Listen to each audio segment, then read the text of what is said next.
Just a quick heads up, if you would prefer to read or reread this story with good old-fashioned words, there's a link in the description below.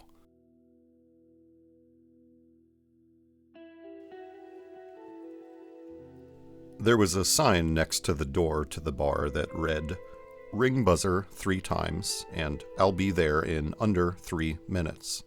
Thank you."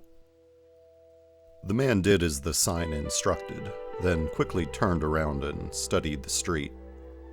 There were no cars on the road. He could hear voices from nearby, mere echoing sounds, but there was no one in sight. Still, the man outside the bar scanned his surroundings repeatedly, almost neurotically. He looked as if he were expecting someone, or multiple someones. But when the door to the bar unlatched and swung open, loudly, it was a very heavy door, looking and sounding very secure. The man quickly turned back and stepped forward to enter the building. Yet when he saw who had opened the door, he paused. "You the bartender?" the man asked. "I am." "First time I've ever seen a robot bartender," the man said. "There's a first time for everything," said the robot, holding open the door. "Before I let you in, and as much as I would enjoy the company, I feel obligated to point out that it's getting rather late. Are you sure?" "I could really use a drink," the man said. "You'll be quick?" "Sure," said the man. "I just could really use a drink." "Follow me," said the robot. The door opened into a dark hallway. Down the hallway was a dark stairwell. The man followed the robot up the stairs. 3 floors up, a second door, also very heavy and loud against its hinges, opened to a spacious rooftop bar. At a glance, the establishment appeared to have a vaguely tropical theme. Or perhaps there were just a lot of plants. The man saw dozens of bright and healthy-looking flowers and herbs all over the rooftop, and that made him think of someplace tropical. The bar was clean and well-tended, other than some dirt and leaves below a few of the plants. The chairs were neatly aligned below the tables, and the tables were all meticulous. Clean as could be. Empty, though. It did not surprise the man in the least to find that he and the robot were the only ones there. "First time I've ever seen a robot bartender," the man said. "You mentioned that," the robot said. "Sorry, don't mean nothing by it. Just, kind of funny, under the circumstances. Everyone always said that bartenders were safe. That the job was safe. One of those jobs you wouldn't ever take." "Under the circumstances at the time," the robot said. "That was probably true. But times change." The man sighed and looked out over town. The view was excellent, though the town itself had obviously seen better days. "We had automatic drink dispensers all the way back when I was a kid," the man said, as if he felt the need to reinforce his argument, as if he were trying to convince himself of something. "So we could have gotten rid of bartenders at any point. Any time we could have done it. It's just that we chose not to. We wanted a human being behind the bar. It wasn't about machines, really. It was about us." The man looked down at the ground. He seemed to be lost in some further thought. He looked not quite miserable, but certainly depressed, morose. His clothing was tattered, stained. He also had obviously seen better days. "You can put your stuff on the table over there," the robot said. "Take a load off. Relax for a few minutes." The man did as suggested. He took his thick leather jacket off last and sighed with evident relief. The man had been sweating, though it was a cool October evening. "What do you drink?" the robot asked. "Got bourbon?" "Of course." "Good. Great. Thank God. I'll have a bourbon then. Whatever you got that I can afford. I'm not broke, but I ain't rich, and I'll have it neat, please. A moment later, the robot set a glass down on the bar with a motion that was just a bit too fluid, a bit too precise. The man found it uncanny.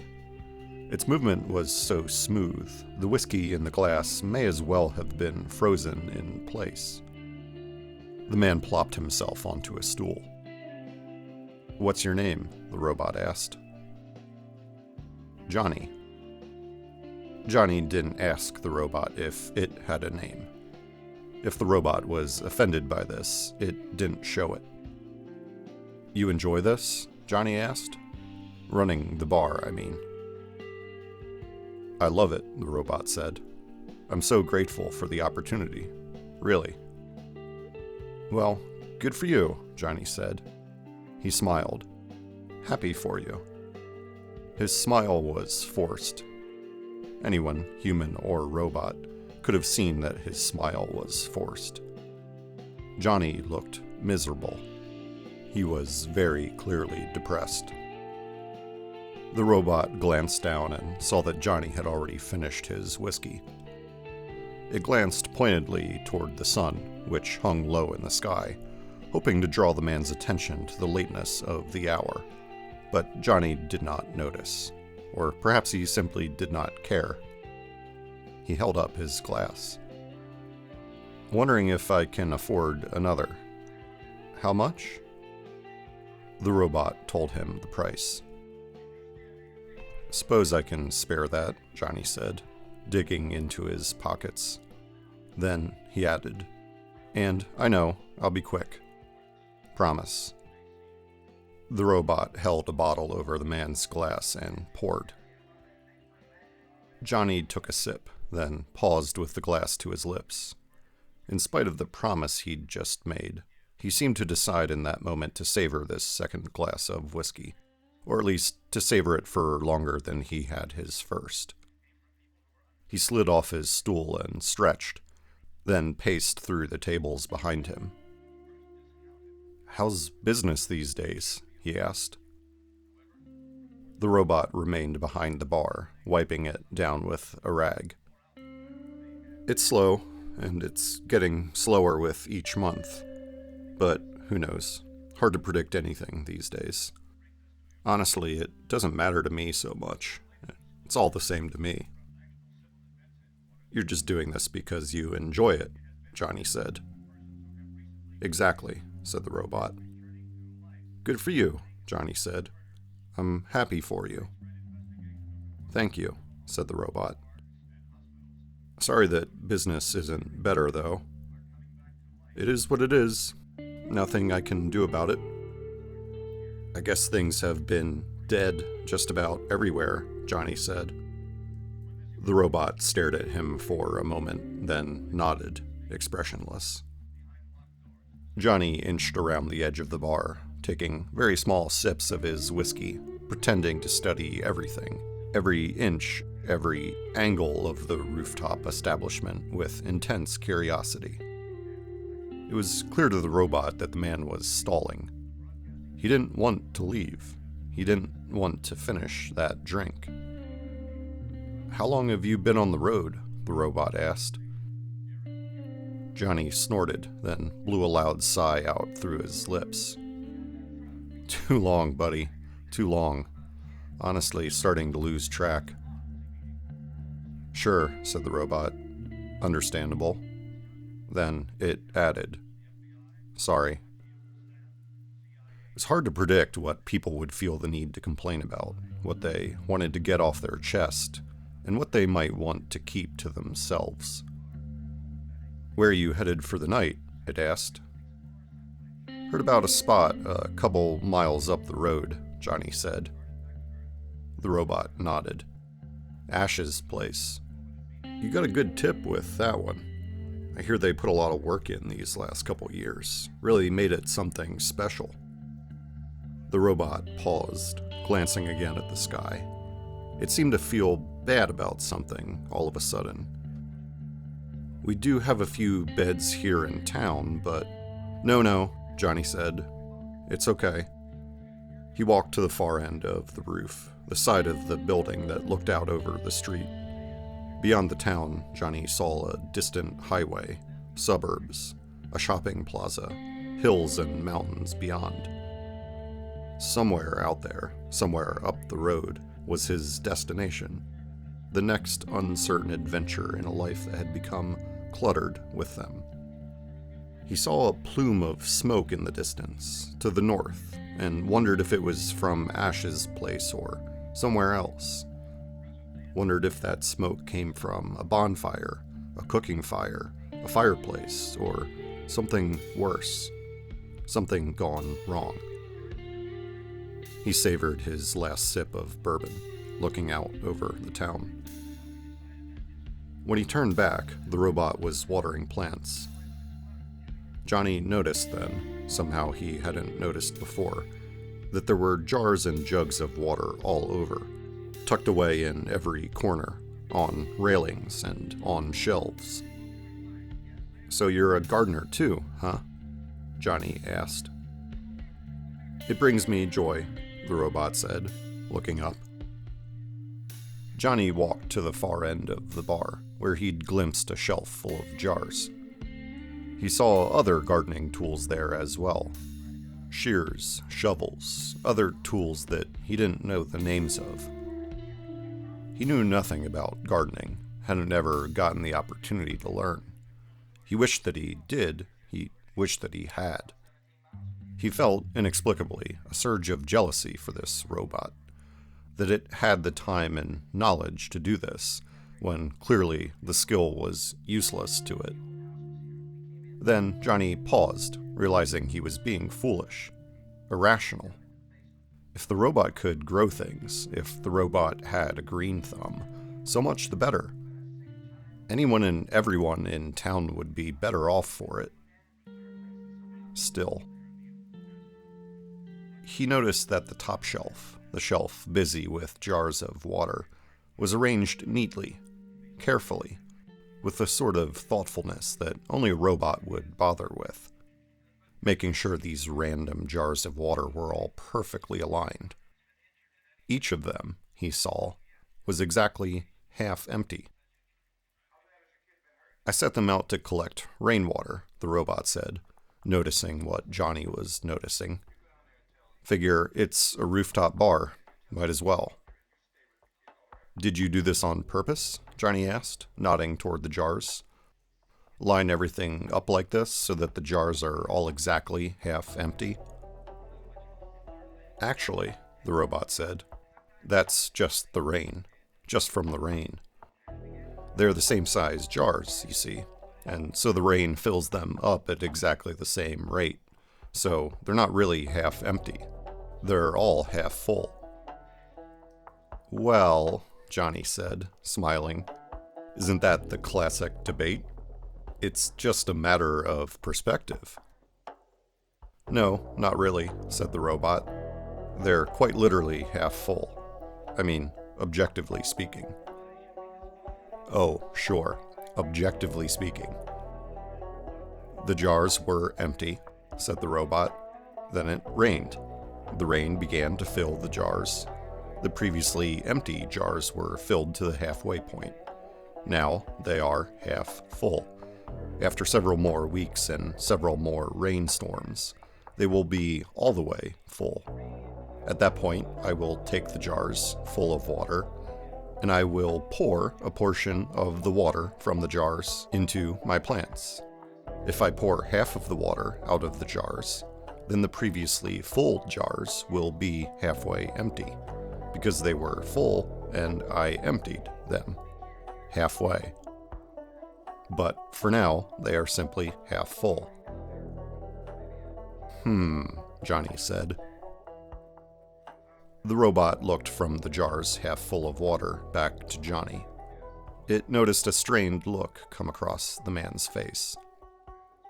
"Sorry," the robot said. "That was very mechanical of me."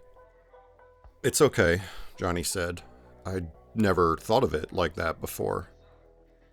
"I can be a bit of a robot at times," the robot said. "Understandable." Johnny glanced back at the sky, the reddening horizon. but I guess I should probably be on my way. The robot nodded. The man began to gather his things. When he was ready, the robot led him down the stairs, back to the heavy door that opened to the street. "I'll go out with you. Make sure you get to your car okay," the robot said. "You don't have to," Johnny said. "I consider it part of the job."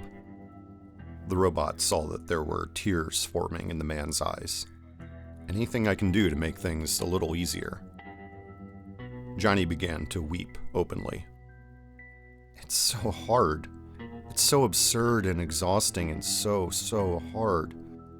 I'm so tired, man. I'm so fucking tired." "I know," the robot said. It's so unfair," Johnny said. "It's all absurd and unfair."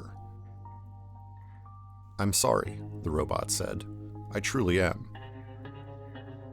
Suddenly the man leaned against the robot, put his arm around it, hugged it close, crying all the while. Great heaving sobs of despair. Pain and despair that had been bottled up, the robot suspected, until the man had gotten a little bit of liquid courage in him. "I'm tired," the man said. I'm just so tired. You know? I hope this place I'm headed to is the real deal." "You deserve some rest," the robot said. "That's obvious. You deserve to find a place where you can stay for a while." "Yeah," Johnny said. He pulled away from the hug and wiped his eyes.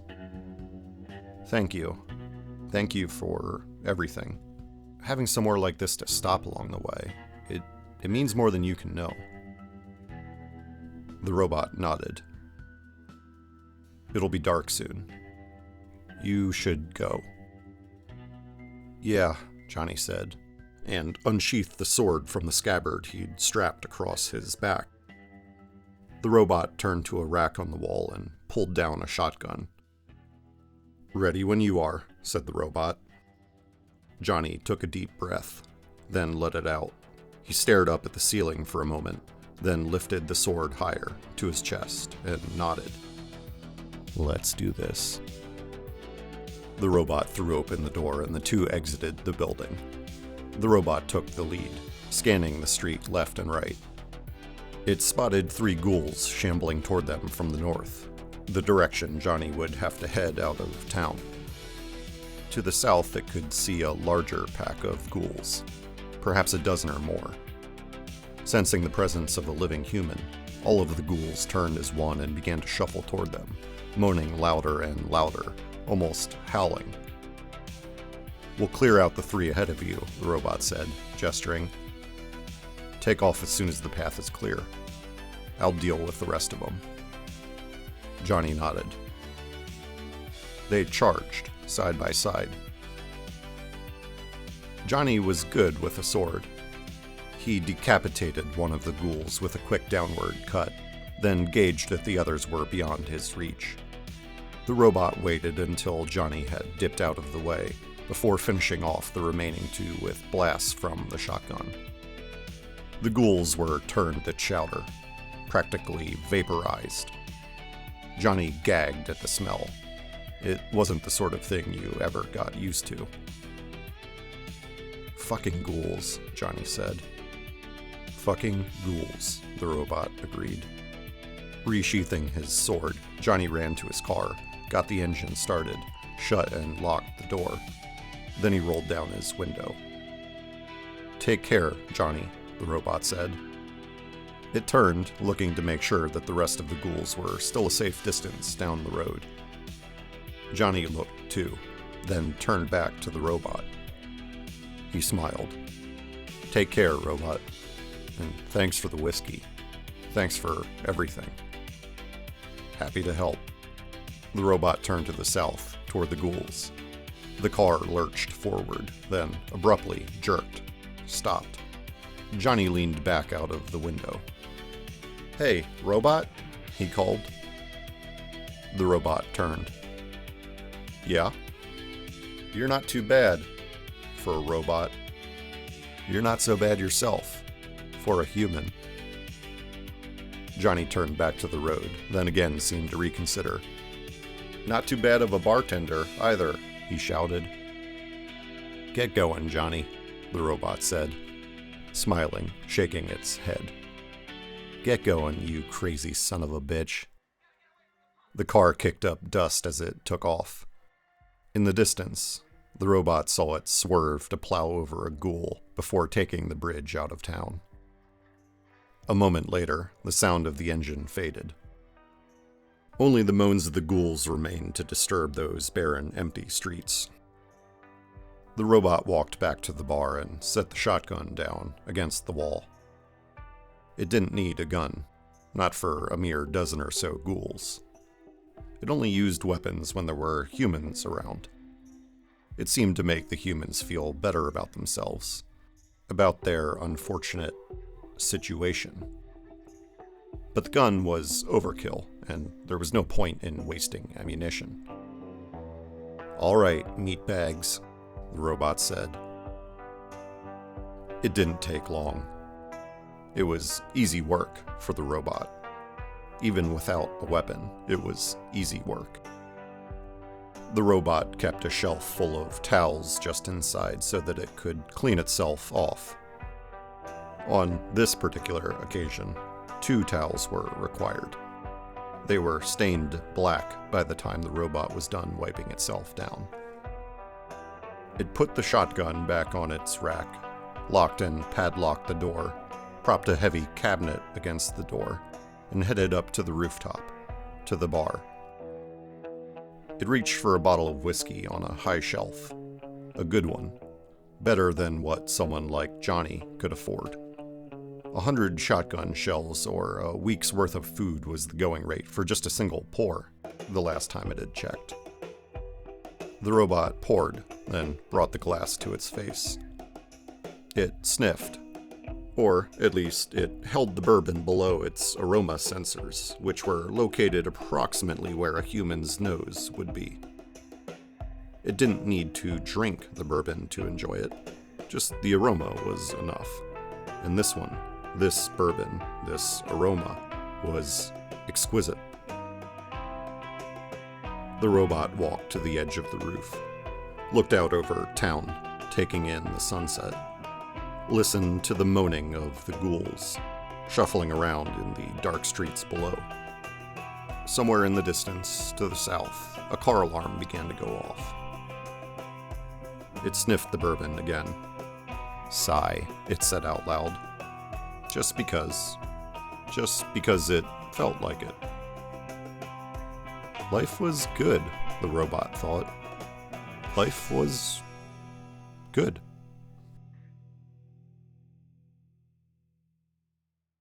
This story was inspired by a couple of things. It's inspired by several real-life things, so it's also not necessarily one of the most imaginative stories that I'm working on.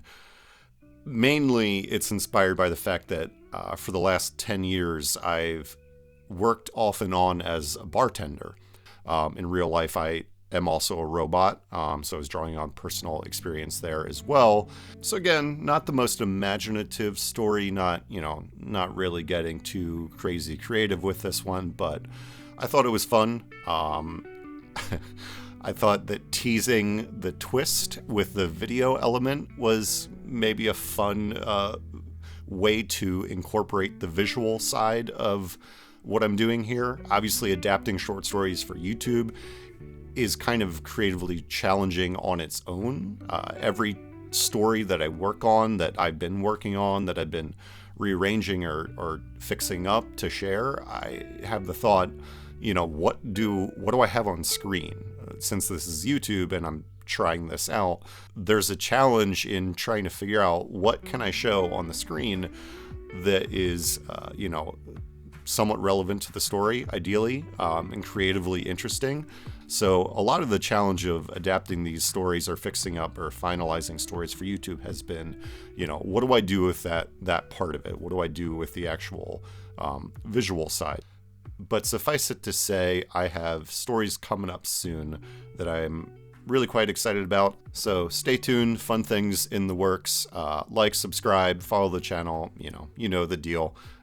Thanks for stopping by. Thanks for listening to me. Have a great day.